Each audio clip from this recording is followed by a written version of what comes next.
Sobat Ekoturism Bali. Hari ini saya, Ami, bersama dengan Bapak Made Andi Kurnia Prayoga sebagai leader dari Sangkara Waste Management.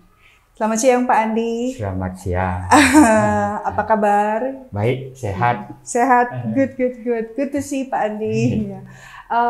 Hari ini kita akan ngobrol tentang apa sih waste management yang berbasis komunitas, terutama kalau di Bali ini ada Banjar, ya kan, dan juga sekolah pastinya, dan juga kantor-kantor dari pemerintahan. Tapi Bapak Andi ini memulai dengan komunitas untuk waste management berawal dari pura. Nah, kita akan ngobrolin lebih lanjut dengan Pak Andi sebagai leader dari Sangkara Waste Management.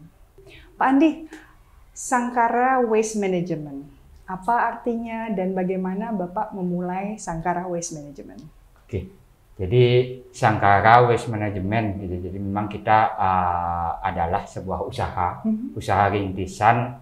Kalau orang-orang sekarang, anak-anak milenial bilangnya gitu, startup gitu. Startup, ya. Ya, jadi untuk fokus startupnya kita sendiri memang ada di waste management, khususnya pengelolaan sampah. Betul. Jadi kita melakukan proses pengelolaan sampah tersebut gitu, dan pada saat implementasinya itu adalah kita juga menggerakkan komunitas, khususnya komunitas bank sampah. Nah, bank sampah itu ada di mana aja Pak? Bank sampah yang Bapak Sangkara kelola? Oke, untuk saat ini Sangkara awal mulanya berjalan di tahun 2021 sampai dengan sekarang masih eksis. Itu sudah ada 15 bank sampah yang ada di ekosistem kita. Kita nyebutnya ada di ekosistem kita karena kita bermitra, berpartner, dan saling menguntungkan lah pada intinya. Jadi untuk detailnya ada di Kabupaten Badung itu ada 4 Banjar bank sampah. Kemudian di Kota Denpasar sendiri itu ada 10 Banjar bank sampah dan 1 bank sampah komunitas perumahan. Oke.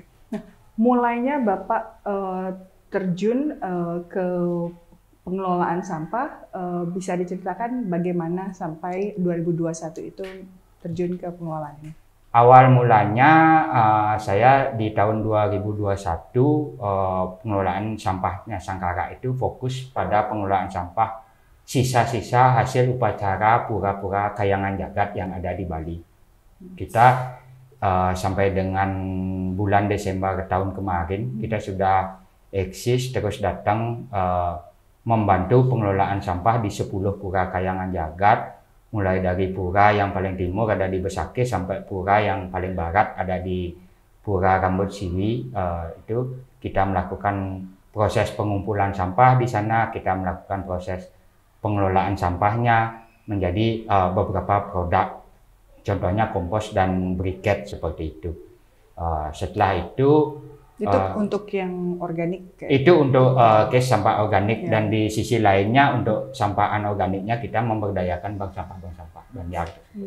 Nah tadi Bapak sebut briket, apa sih briket itu? Okay. Dan bagaimana prosesnya dari sampah organik menjadi briket? Jadi briket itu sendiri adalah sebuah alat yang digunakan sebagai bahan bakar. Untuk skala kecilnya biasanya digunakan untuk bahan bakar untuk pembakaran genteng, batu bata. Untuk skala besarnya briket RDF itu bisa digunakan sebagai bahan pelengkap pengganti batu bara. Nah, pada saat implementasinya di sini kita mencoba yang masih skala kecilnya karena sumber sampahnya kita dapatkan dari pura seperti itu. Organik seperti apa yang bisa jadi briket? Apakah semuanya bisa kayak makanan atau apa ada spesifikasi untuk menjadi briket? Okay. Khusus untuk pengelolaan sampah pura menjadi briket RDF, kita Sangkara bekerja sama juga dengan pihak akademisi dari Universitas Mahasaraswati. Dalam hal ini penelitian kita itu difokuskan pada sampah yang organiknya saja. Jadi benar-benar itu adalah sisa-sisa hasil upacara, contohnya seperti janur, kemudian kelapa, beberapa kulit daun kelapa, kemudian kulit-kulit buah seperti itu. Itu kita lakukan proses pencacahan, pengeringan, sampai akhirnya dicetak menjadi briket RDF. Nah, selain jadi briket, tadi juga ada composting juga, Bapak? Ya, kita juga melakukan composting. Composting sih sudah lumrah pada umumnya ya. Kita hanya melakukan level pengelolaan sampah organik yang paling mudah lah menurut kita. Jadi tinggal dilakukan pencacahan aja, kemudian dilakukan penyimpanan selama kurang lebih 2-3 minggu.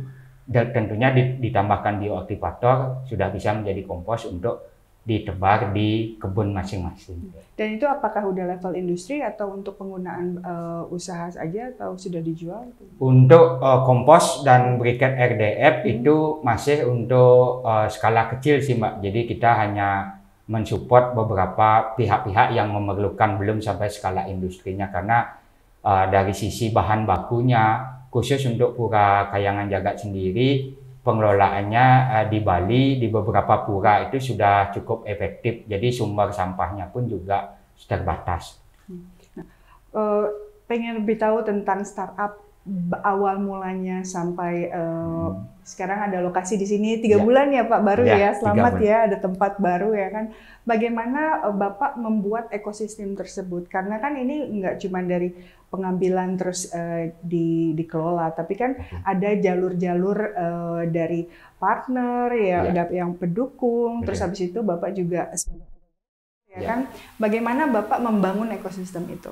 Oke, awal mulanya sih kita berawal dari pengelolaan sampah pura tersebut, khusus untuk tempat saya yang sekarang di Desa Sidakarya ini. Kebetulan di Desa Sidakarya ini sendiri ada juga Pura Kahyangan Jagat. Kalau orang-orang Bali mengenalnya namanya Pura Mutering Jagat dalam Sidakarya. Jadi banyak orang dari seluruh Bali datang ke sini untuk mengaturkan sesajen, mengaturkan persembahan dan sembah bakti seperti itu. Pada saat hari upacaranya juga kita melakukan gerakan pengelolaan sampah tersebut, pengumpulan sampah tersebut. Saya berpartner dengan BUMDes dari Desa Sidakarya. BUMDes adalah? BUMDes sendiri adalah badan usaha milik desa yang memang yang tujuannya adalah menghasilkan pendapatan untuk desa gitu. Nah, di sana kita melakukan proses pengumpulan sampahnya. Dari sana gerakannya ini cukup dikenal akhirnya oleh masyarakat. Di sana saya melakukan pendekatan, tentunya pendekatan awal dengan pihak dari perangkat desanya. Kita melakukan pendekatan, mencoba membentuk ekosistem bank sampahnya, karena kalau menurut kita di Sangkara saat ini teknis pengumpulan sampah yang paling efektif, pengelolaan sampah yang paling efektif untuk anorganik itu adalah bank sampah. Kita tawarkan dari sisi perangkat desanya, mereka menyambut baik inisiatif yang kita tawarkan. Akhirnya terbentuklah komunitas bank sampah yang ada di Desa Sidakarya. Nah, di Bali ini memang sangat kental untuk komunitas desa ya, karena desa itu juga punya peran penting. Tetap ada jalur pemerintah, tapi desa juga ada pengelolaan untuk dari skala kayak kelurahan ya, betul, kan. Betul. Dan itu menjadi satu essence penting untuk ekosistem di Bali pada saat melakukan usaha atau juga perkenalan, karena ini juga pasti ada proses edukasi kan Pak ya? Pastinya. Untuk ke pelaku-pelaku sampai juga perumahan ya kan, bagaimana atau pentingnya kita pemilahan sampah. Nah, bisa diceritain itu untuk prosesnya Pak, apa yang dilakukan Sangkara? Oke, jadi kita mencoba menawarkan alternatif pengelolaan sampah yang berbeda dengan yang jalan selama ini. Kalau di level desa ataupun kelurahan biasanya menggunakan teknik swakelola sampah. Jadi dari masyarakat tuh tinggal bayar aja iuran bulanan, nanti ada petugas desa yang ngangkut, kemudian dibuang ke TPA. Oke. Kalau dari kita mencoba memberikan alternatif, ternyata sampah itu juga bisa jadi rupiah loh gitu. Nah, kita ada nilai ekonomis. Ya, ada nilai ekonomisnya dari sampah, khususnya sampah-sampah anorganik. Nah, kita mencoba pertama kita mengedukasi dulu bahwa istilahnya sampah-sampah itu dengan jenis-jenis tertentu itu bisa menghasilkan nilai rupiah. Dan kemudian medianya lewat apa nih supaya sampah itu bisa jadi rupiah? Nah, yang paling efektif itu adalah bank sampah itu. Jadi memang tujuan kita di Sangkara sendiri adalah sebagai usaha yang bisa memberikan dampak pastinya dari sisi ekonomi, kemudian sosial, kemudian lingkungan yang sudah pasti karena kita menyelesaikan sampah. Penting. Betul. Jadi lingkungannya sudah pasti dapat karena kita mengelola sampah, ekonominya kita tinggal mengkonversi aja sampah-sampah yang sudah dikumpulkan tersebut. Sosialnya itu harus dibentuk di komunitas sehingga bisa mendapatkan yang namanya dampak sosial. Dan dengan Sangkara ini kan Sangkara memfasilitasi digitalisasi ya, Ya, jadi nggak ada lagi notes berapa value-nya, nilai ekonomi yang udah dikumpulkan. Jadi itu juga salah satu solusi untuk sekarang ya Pak ya. Ya. Jadi bisa dijelaskan tentang ya digital. kita bisa nyebut sebagai salah satu keunikan kita sih dibandingkan dengan pengelola sampah yang sebelumnya yang dimana mereka masih menggunakan teknis manual. Ya. Oke, jadi ada pencatatan manual di sana seperti itu. Dengan adanya kita di sana melihat ada beberapa masalah yang muncul dengan pencatatan manual tersebut adalah satu contohnya yang paling sering dikeluhkan di masyarakat adalah bukunya hilang. Kemudian kalau bukunya ada, tulisannya hilang. Nah, sehingga menyebabkan di sana ada potensi masalah baru, yaitu dari sisi keuangan. Ya. Ada tanggung jawab betul, kalau ada pundi keuangan. Ada tanggung jawab keuangan di sana yang harus dijaga. Ya. Kita mencoba menjembatani masalah itu dengan penggunaan aplikasi digital. Dan aplikasi digital kita di sini, selain untuk bank sampahnya, itu juga bisa digunakan oleh nasabahnya. Jadi sudah seperti m-banking lah mungkin ke zaman sekarang, pihak banknya maupun pihak nasabahnya sama-sama pegang bisa aplikasi lihat. Dan transparan bisa dilihat di sana. Ya, itu adalah kunci penting kayaknya untuk perubahan suatu behavior ya kan. Kita meminta atau mengharapkan seseorang berubah, tapi in return apa yang mereka bisa, kenapa nih ya kan untuk mereka melakukan itu apa, bisa semua terlihat ya kan, transparansi di sana gitu. Nah, kalau misalkan ngomongin kapasitas nih Pak, mulai memang dari 2001 ya Pak. Nah, kapasitas dari Sangkara sendiri sampai saat ini tuh per hari atau per minggu atau per bulan tuh berapa sih yang bisa dikolek?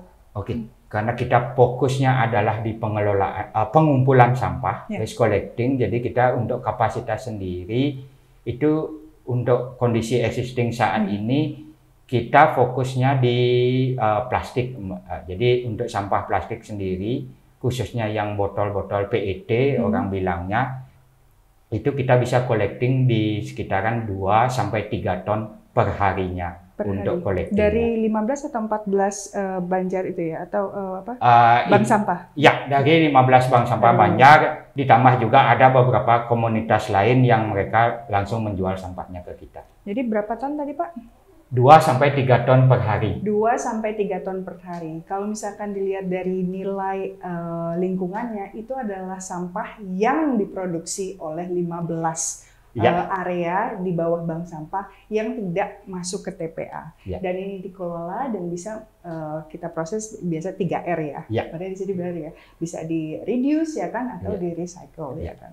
Jadi itu udah kayaknya udah memberikan satu solusi ya untuk pengurangan ke landfill ya kan.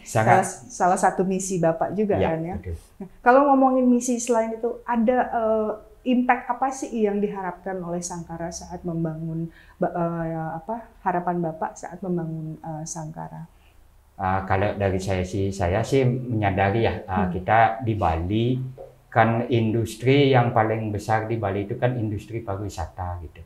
Nah, salah satu yang membuat pariwisata itu bisa bergeliat, tumbuh dengan bagus, berkembang baik itu adalah dari sisi faktor kebersihannya. Tentunya dengan lingkungan yang bersih, pariwisata yang datang ke Bali baik itu domestik maupun internasional pasti mereka akan nyaman. Nah, di sana dengan adanya peran Sangkara ini kita sih berharap bisa membantu. Kalau dibilang menyelesaikan semua masalah yang ada tentang sampah mungkin tidak dan belum gitu ya. Jadi kita berusaha membantu dengan pengumpulan itu tadi sehingga bisa mengurangi sampah yang ke TPA ataupun yang sering belakangan ini dibahas tuh sampah sampai ke laut seperti itu. Betul. Ya, nggak cuma waste to landfill, tapi waste to the ocean. Karena kalau kita ngomongin TPA ya Pak ya, itu akan terus berdatangan kan itu. Betul. Dan mau disortir di TPA tuh udah nggak mungkin. Betul. Kan. Jadi harus kita sih berharap akan lebih banyak lagi waste management seperti ini agar yang datang setiap hari itu akan berkurang dan bisa ada di recycle atau di reduce ya dari pusatnya ya kan. Nah, tadi kita udah ngomongin pariwisata. Kalau Bapak mendengar kata pariwisata berkelanjutan, sustainable tourism ya kan, apa sih menurut Bapak sustainable tourism itu? Kalau sustainable tourism sih tentunya kalau saya bilang dari sisi kata berkelanjutannya ya, karena saya bukan orang pariwisata yang terjun langsung di sektor pariwisatanya, tapi hanya sebagai faktor pendukung. Kalau ngomongin dari kata berkelanjutannya, pastinya bisa mendatangkan dampak. Nah, menurut bisnis pada umumnya dampak yang dihasilkan itu kan harus bisnis yang berkelanjutan. Itu bisa mendatangkan dampak untuk profit, people, sama planet itu. Betul tadi. Sekali.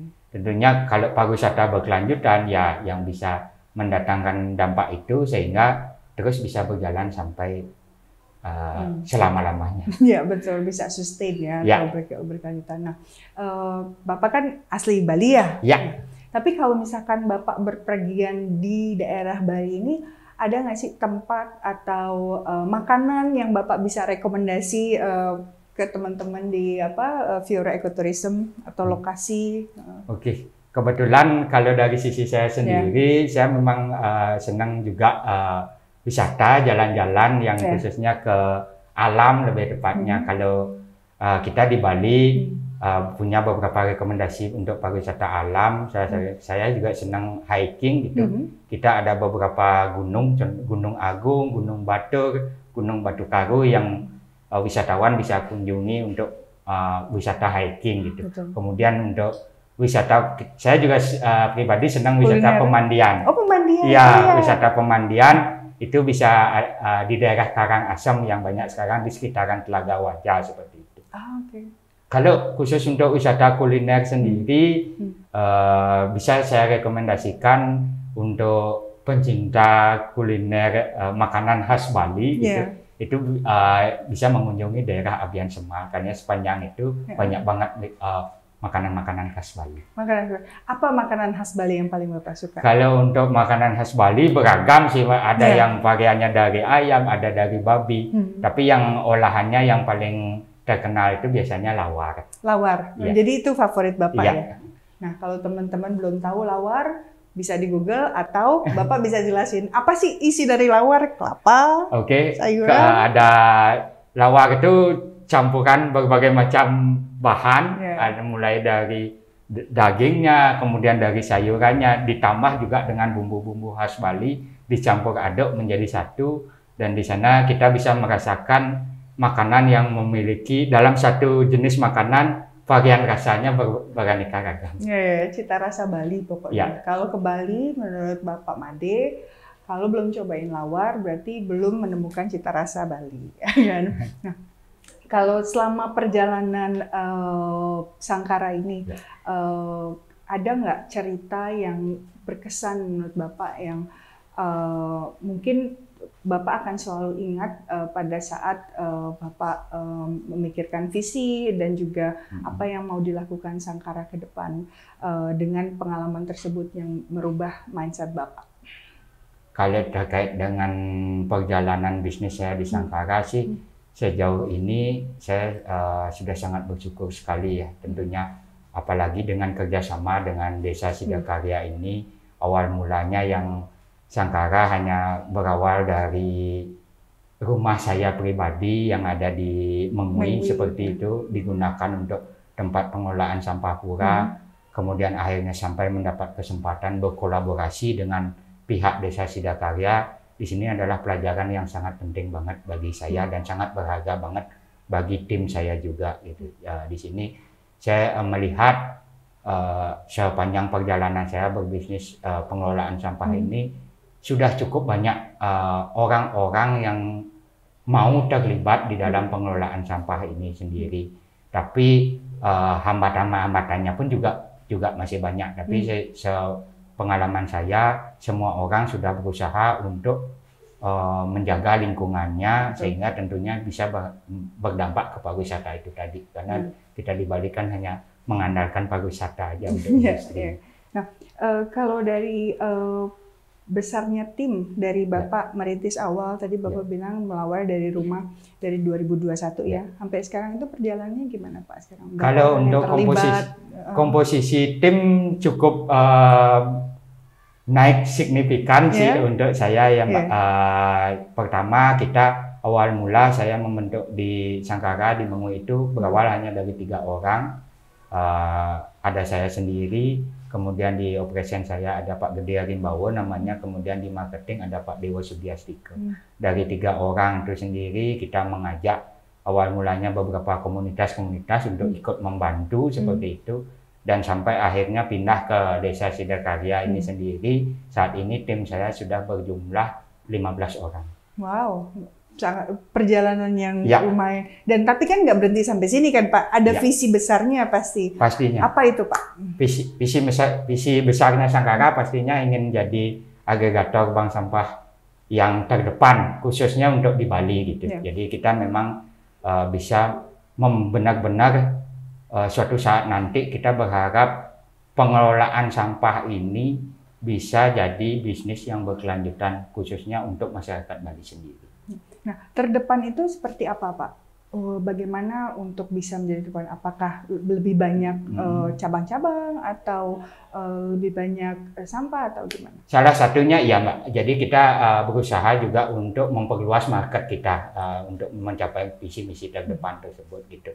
Dan di bulan ini kita juga sudah mencoba untuk menambah kapasitas penyimpanan kita untuk pengelolaan sampah itu ada di Kabupaten Jembrana gitu. Seperti itu. Jadi kita berharap sih jangkauan wilayah untuk pengelolaan sampah yang bisa kita support itu menjadi lebih luas lagi. Dan bisa harapannya sih seluruh Bali. Ya, seluruh Bali. That's good. Dan tapi kan industri di Bali kan tadi Bapak mulai dari pura ya kan, terus juga bank sampah dari komunitas. Apakah nanti akan ada merambah ke bisnis pariwisata untuk waste management ini, terutama untuk menjadikan briket, pura atau apa sesajen, ada nggak kira-kira? Khusus untuk pariwisata kita masih tetap ada di core bisnisnya kita sih, Mbak. Jadi kita tetap di waste collecting. Tentunya kalau dari sisi saya berharap dengan adanya Sangkara ini industri-industri pariwisata yang sudah besar selama ini sudah jalan di Bali banyak ini bisa menemukan solusi untuk membantu pengelolaan sampahnya, tentunya harapannya bisa berekanan dengan kita. Jadi itulah salah satu mengembangkan ekosistem adalah berpartner, berkolaborasi. Jadi dari waste management industry yang fokusnya awalnya Banjar, terus juga pura, mungkin bisa nanti berkolaborasi dengan industri pariwisata. B2B, betul. Karena teman-teman kita di sini kebanyakan ini adalah dari pebisnis akomodasi dan juga restoran. Jadi tidak menutup kemungkinan mungkin ini bisa salah satu pertemuan awal memperkenalkan Sangkara dan juga dengan teman-teman di industri pariwisata gitu. Dan Bapak punya misi nggak cuma di sini Sidakarya di Mengi, tapi nanti di Jembrana, Tabanan, Klungkung, Gianyar, akhirnya seluruh Bali. Ya kan? Nah, hampir ke ujung obrolan kita nih Pak. Nah, saya mau minta pendapat Bapak sebagai Bapak asli Bali ya kan. Kalau melihat perjalanan pariwisata dari Bapak kecil deh ya kan sampai sekarang gitu kan. Menurut Bapak seperti apa dan apakah ada harapan untuk kedepannya? Kalau untuk industri pariwisata sendiri, tentunya kalau udah ngomongin Bali sudah sangat bagus banget ya dari sisi saya. Cuma kalau dari sisi pengelolaan sampahnya, tentunya bisnis pariwisata kan bukan cuma hanya hotel, tapi masih banyak akomodasi-akomodasi lainnya. Harapannya sih industri pariwisata semuanya seperti SDGs tadi itu adalah konsumsi dan produksi yang bertanggung jawab gitu. Jadi pelaku industri pariwisata pun juga mau benar-benar langsung terlibat dalam proses pengelolaan sampahnya. Dan pengelolaan yang dimaksud di sini bukan hanya sekedar membuangnya ke TPA, tapi benar-benar supaya sampah yang dihasilkan dari industri pariwisata itu bisa didaur ulang, tentunya seperti itu. Ya. Pesan yang sangat bijak, karena kita nggak bisa mengandalkan ya udah kita buang terus orang lain atau